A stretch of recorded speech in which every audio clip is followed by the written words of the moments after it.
E aqui na Ubra começa amanhã a terceira semana da pessoa com deficiência. O foco deste ano é a reabilitação. Sobre este assunto, nós vamos conversar com o coordenador do Programa Permanente de Acessibilidade da Ubra, Laino Schneider, e o colaborador do PPA, José Luiz dos Santos Galvão. Boa noite, sejam bem-vindos. Boa noite. Bom, a gente está vivendo a ansiedade dos Jogos, acabamos de ver a notícia para os nossos paratletas, dos Jogos Paralímpicos, e eu espero que os ingressos sejam vendidos, essa é a grande expectativa. A procura estava pequena, mas parece que agora o Carioca se ligou que nós somos melhores como paratletas do que mesmo como atletas, O nosso desempenho é muito melhor. Mas vamos falar sobre a reabilitação, para a gente começar a lidar com essa situação, tentar trazer qualidade de vida para essas pessoas. Essa é a ideia, Laino?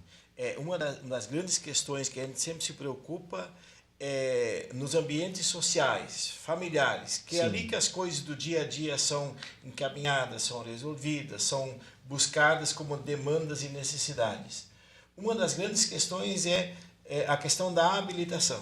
Sim. Quer dizer, a pessoa estar inserida, participar, integrar, quer dizer, sem uma conexão negativa, pejorativa, mas sim com as suas características como tais. E sabe-se também que hoje é muito comum e é frequente que a gente no dia a dia passa por um acidente, por um processo, e a gente precisa de todo um processo de quê? De reabilitação. Sim. E sem contar isso, a gente ainda tem que todo dia fazer o quê? O processo das relações sociais, a conversa com a família, levantar, sair, pegar o trânsito. E isso exige o quê? Uma sociedade muito diferente do que a que nós estamos acostumados. Sem dúvida. E esta é a grande questão que neste ano, na terceira semana da pessoa com deficiência, a gente quer parar um pouco e pensar como é que nós estamos convivendo, o que nós estamos aprendendo e como é que nós estamos conciliando essas demandas, essas dificuldades do dia a dia com aquilo que nós costumeiramente achamos que é normal, que é comum. Sim. Quer dizer, daqui a pouco alguém numa família sofre um AVC, dentro do processo familiar social, quer dizer, como é que nós convivemos? Sim. Como é que nós reaproximamos, como é que nós reacostumamos a conviver com uma pessoa que agora exige algumas atenções diferentes? Perfeito. E isso faz parte da natureza humana. Sim. Agora, como é que nós estamos nos preparando?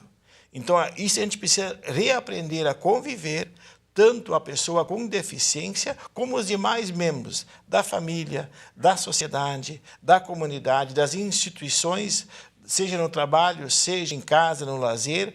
Isso são processos que nós precisamos reaprender e a repensar esses modelos que nós temos. Ou talvez aprender, porque sendo uma situação nova, que as pessoas talvez não se coloquem ou imaginem que possa acontecer naquela posição, se coloquem nessa posição, vão partir do zero, vai ser algo completamente novo, vai alterar a rotina da família, vai alterar tudo. Isso. Agora eu queria perguntar para o José Luiz, se nesse período paralímpico que a gente vive, com a legislação que foi se adaptando ao longo do tempo, com iniciativas como essa semana aqui da Ubra, a gente está melhorando, está inserindo, está reabilitando as pessoas com deficiência. A gente está melhorando e em que grau? Está indo rápido essa melhora, essa inserção, ou ainda a passos muito lentos? Então, enfim, se a gente pegar o contexto histórico, desde o princípio da Grécia, enfim, que as pessoas com deficiências elas eram exterminadas, digamos assim, ou na Idade Média, que eles eram inseridos em instituições só para pessoas com deficiência, Depois de 1948, depois da Segunda Guerra Mundial, com a Declaração do Homem e do Cidadão pela ONU, as pessoas passaram a ser respeitadas, E os Jogos Paralímpicos começaram após a Segunda Guerra Mundial, Então, em virtude dessas questões e da legislação, nós estamos muito avançados em questões de legislação. Muito mesmo. Agora mesmo a última lei, o Estatuto da Pessoa com Deficiência, em 2015, julho de 2015, que é a lei que vem garantir todo aquele aporte às pessoas com deficiência que já tinha na Constituição e nas leis demais, mas se foi feito um documento próprio, um Estatuto da Pessoa com Deficiência, que é a Lei 13.146, que vem dar grande suporte às pessoas com deficiência e a grande liberdade às pessoas com deficiência em todos os sentidos da vida. Sim. Então, deixou as pessoas com deficiência assim em pé de igualdade com as outras pessoas. Mas a sociedade ainda, culturalmente, não está acostumada a conviver com as pessoas com deficiência e muitas pessoas com deficiência também não estão ainda se inserindo ou se incluindo na sociedade, né? Então, todas as famílias vão ter que fazer ou se readaptar ou viver esse novo momento e ajudar a colocar as leis em vigor, porque nós temos a lei, mas se nós não cumprir a lei ou se a gente não brigar por ela ser inserida, né, na sociedade, ela vai ficar uma letra fria. Nós temos que dar um espírito a essa lei. Perfeita então, observação. eu acho que é um grande momento de todos nós, toda a sociedade, as famílias que têm deficiente, as que não têm, os empregadores, olharem diferente para essa temática, porque as pessoas com deficiência estão aí se inserindo cada vez mais, né, no mercado de trabalho, na vida acadêmica, enfim, no esporte, né? O comentário, Zé Luiz, é muito pertinente na medida em que a gente troca o foco para quem acha que o Brasil, por exemplo, está atrasado na sua legislação. O que eu pude perceber, e o José Luiz pode me corrigir nesse comentário brilhante, foi o seguinte, de que legislação nós temos, a gente, por exemplo, está acompanhando, e a pergunta seria agora se ainda falta muito para as cidades estarem prontos para receber as pessoas com deficiência, tanto para inserir no mercado de trabalho, ou até mesmo a questão da acessibilidade. A gente está vendo, por exemplo, lá de Porto Alegre e até mesmo de Canoas, se transformando. Né? Essa transformação é diária, a gente pode perceber. Isso. Só que o comentário do Zé Luiz fala sobre as questões culturais. Que às vezes estão enraigadas, né? A legislação existe, mas ninguém cumpre. E dentro da família também, às vezes a gente não consegue ver, né, essa adaptação cultural a essas transformações que a gente vive. Isso, gente, pensar, por exemplo, concretamente, dentro da nossa casa.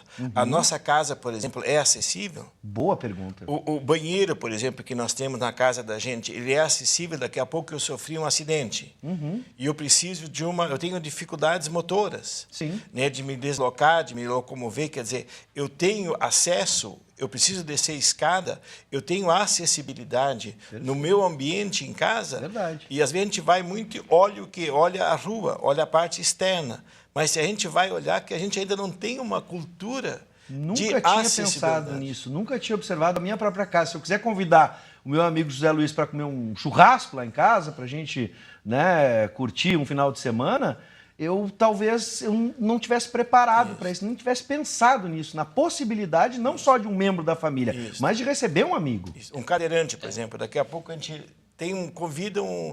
Eu me lembro que eu já convidei em tempos idos, né, uma pessoa com... Né, que precisava, né, de um elevador ou de um acesso diferenciado, e eu comentava, não, lá em casa, para chegar em casa, para entrar dentro de casa, precisa descer uma escada. E aí tu começa a te dar conta que quando a gente planeja a nossa casa, a nossa construção, nós não pensamos na questão da acessibilidade. E mais, nós vamos envelhecer. E aí lá adiante, quando a gente estiver com dificuldades de locomoção, mobilidade, como é que a gente vai fazer para daqui a pouco chegar em casa? Ou se alguém chega daqui a pouco de um hospital, chega de uma cirurgia, chega de uma maca, como é que consegue chegar? Então, por isso que a temática desse ano é da gente aprender, da gente reaprender a conviver com esses processos. Porque a gente tem que se dar conta que a gente precisa modificar o nosso modelo cultural. Claro. José? E eu digo mais, né? Porque todo mundo gosta de jogar um futebol, um vôlei, qualquer esporte, né? E tem as chamadas deficiências temporárias, que é quebrar uma perna, enfim, uma fratura, né? Então, hoje em dia, os sobrados, eles não estão preparados, são aquelas escadas caracóis e tal. Tu tem que ficar lá na cozinha ou na sala, enfim, ali embaixo, porque a tua casa não tem esse... culturalmente, a gente não pensa, né? Em uma acessibilidade temporária ou que vai ter um amigo com deficiência. A gente sempre só pensa na perfeição e nem pensa na terceira idade, como colocou o professor Laino. Né? Não, fica aqui a dica. Você que está me assistindo, está pensando, está em processo de construção da sua casa própria, já comece a repensar o projeto em determinadas situações em que a gente realmente não pensa, mesmo quando vai procurar um imóvel para alugar ou vai, né, comprar um imóvel, enfim.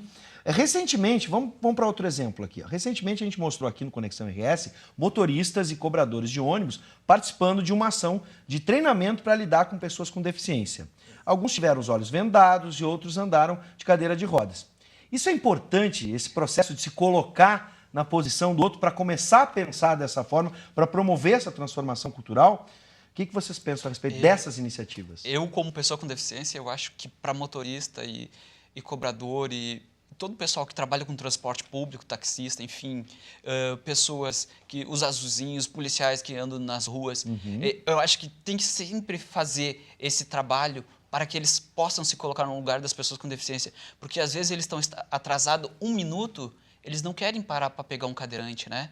Ou eles estão parados, estão vendo um deficiente visual com a bengala na mão, eles não são capazes de dizer, esse é o ônibus tal. Então, acho que eles têm que tomar essa consciência para que as pessoas com deficiência tenham essa barreira quebrada, né? Que é as atitudes, né, do ser humano, né? Porque quando se quebra a barreira atitudinal, a vida das pessoas com deficiência se torna mais tranquila, porque tem a barreira arquitetônica, mas se tem a barreira atitudinal quebrada, vai ter um que vai auxiliar, vai ter o outro que vai ser solidário, e essas barreiras vão se quebrando aos pouquinhos. Tu diria que a barreira mais difícil de ser ultrapassada é a do comportamento das pessoas e não propriamente uma barreira arquitetônica, como tu disseste? Com certeza, é a atitudinal, é a barreira, é a maior barreira. Sim. É a porta de onde é que tudo começa ou não começa, né? E mais, ultimamente a gente estava conversando muito sobre as questões de nós, enquanto jovens, nós não nos preparamos para a terceira idade, para o envelhecimento. Então a gente não cria também uma cultura preventiva.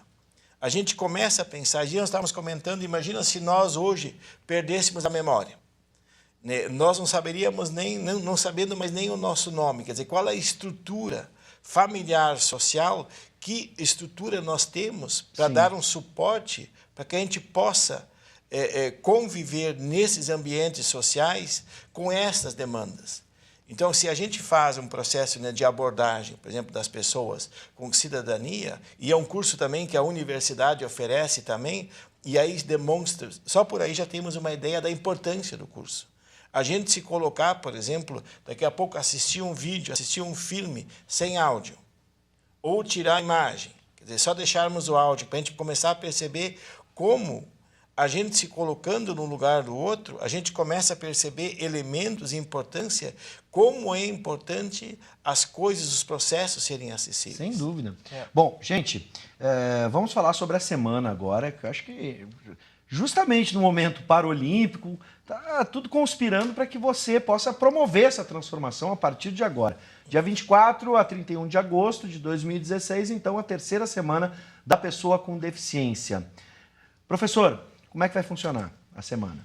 Nós teremos eventos no site da universidade. Logo quando tu acessa no site, já tem lá um ícone sobre a terceira semana, né, como está aparecendo agora, isso, né, no monitor. Vai botar na tela agora o site www.ubra.br, não tem .com, é ubra.br. Isso. E aí automaticamente numa das as telas vai aparecer esse tipo, né, de apresentação. Sim. E aí tu clica em cima, tu tem toda a programação, não só daqui de Canoas, mas de todas as unidades da Ubra. Perfeito. Cada unidade fez um planejamento, inclusive as escolas. A gente acredita muito numa formação cultural a partir da base. Sem dúvida. E onde é que se começa essa base? Lá na família, lá na escola.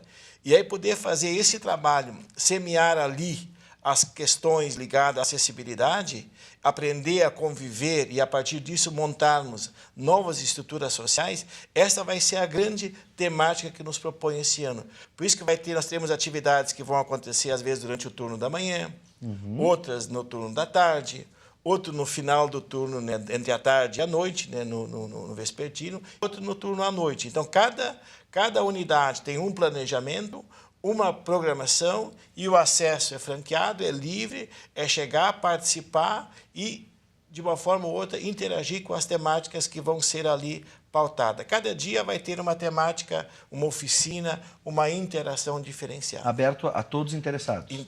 Aberto a todos os interessados. E franqueado também, para quem quiser fazer atividades complementares, também é um momento importante da gente poder participar, discutir, e teremos todos os mais diversos públicos possíveis. Nós teremos familiares fazendo depoimento, pessoas com deficiência fazendo depoimento, conversas, debate. Teremos profissionais que estudam um trabalho, que vão apresentar as suas pesquisas, os seus trabalhos, suas experiências. E teremos, então, uma diversidade de debate, que vai ser uma semana, penso eu, muito produtiva, para a gente parar um pouco, pensar um pouco sobre como é que nós, socialmente, olhamos para as pessoas como um todo. Que o Brasil possa ganhar. Já temos um desempenho paralímpico fantástico, como eu disse, né? Melhor do que os atletas que participaram das Olimpíadas, que o Brasil possa ganhar, por que não, a medalha de ouro e ser uma referência, acredito eu que uma das referências já é, né? nessa questão, né? Incluindo, né? E reabilitando as pessoas com deficiência e as famílias e toda a sociedade no conjunto, né? Então, quem quiser saber mais, www.ubra.br, pode acessar ali o link, então, para a terceira semana da pessoa com deficiência. Sejam bem-vindos e obrigado pela aula que tivemos aqui. Muito obrigado, José Luiz. Seja sempre bem-vindo. Obrigado. Professor? Agradecemos o espaço e estamos à disposição. Muito bem. Estão em casa.